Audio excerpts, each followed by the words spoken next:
I hate rules. So I endlessly advocate that people break the rules. Seriously, I used to wonder why, and constantly asked myself if there was a time to break the rules. Looking back, there were a few clues along the way that I was going to be a rule breaker. There was that time in theology class when I argued like a seasoned trial lawyer with the well-meaning priest who had to be at least 100 years old. I got him so upset that he leaned down, banged on my desk, and said, with as much restraint as he could muster, "Gentlemen, I have had about enough of you." My reaction? I giggled. However, I stopped giggling when I had to spend the afternoon in the dean's office. Age restrictions was another rule I struggled with since childhood. I think I was 7 or maybe 8 during crafts class when a nice volunteer teacher asked the big kids to make wooden race cars. And I was asked together with the other kids my age to draw and paint race cars. I remember making his afternoon a living heck, refusing to draw a thing and demanding that I get to make a race car like the other boys.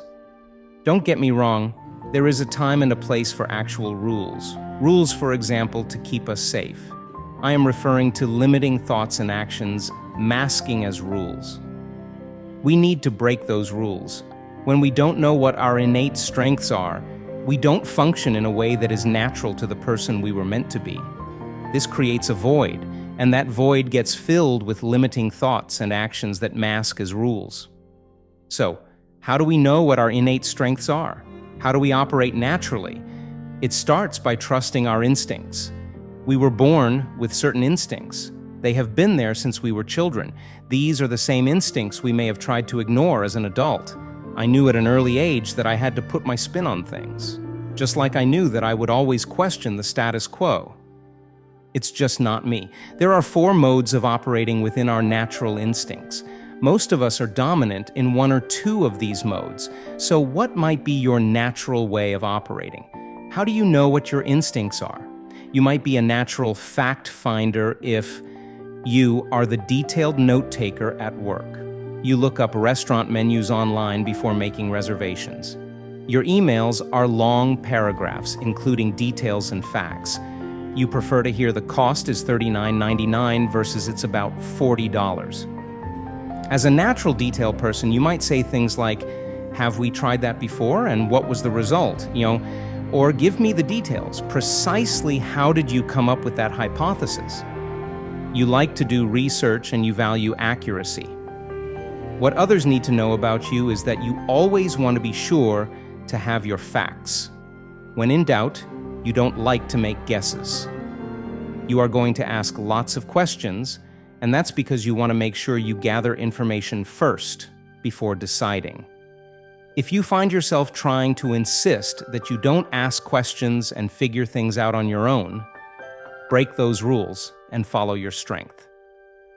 You might also be a natural follow-through. This is you if you like agendas and check off items as they are completed by presenters. You follow the recipe every time. You naturally organize everything, even your sock drawer. When you watch a sporting event, you can see the plays, almost like a mathematical formula. Follow-throughs believe in the process and establish a roadmap. You have an impressive ability to go from point A to point B and so on.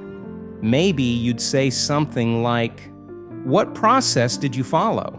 Or "Where is the project plan?" What others need to know about you is they need to show you what steps were taken.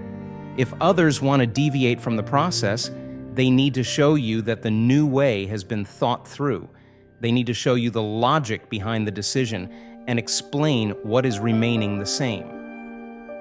You might also belong to the third group, a quick start. This is the big idea person. You belong here if you go like, "Ooh, look, bright shiny object. Bullet points, please. Get to the point, then the details."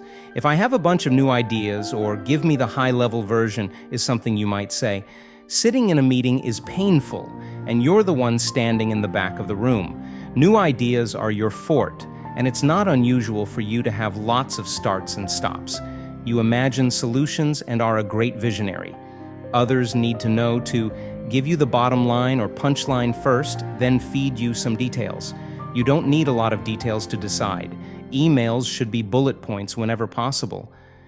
You are going to jump in and you are going to chase the bright, shiny objects because you trust your gut, and it is usually right. So if you find you are second-guessing yourself a lot and telling yourself to slow down, break your rules, and keep going full speed ahead. Now, the fourth group is the natural implementer. If you are an action and hands-on person, you might belong here. When giving a presentation, you must have props. You go like, step aside and let me set that up. I'll do it correctly. You prefer to build solutions instead of talking about them. Don't buy another one, honey, I can fix it. You are very hands-on and value having someone show you what he or she has done more than telling you about the work.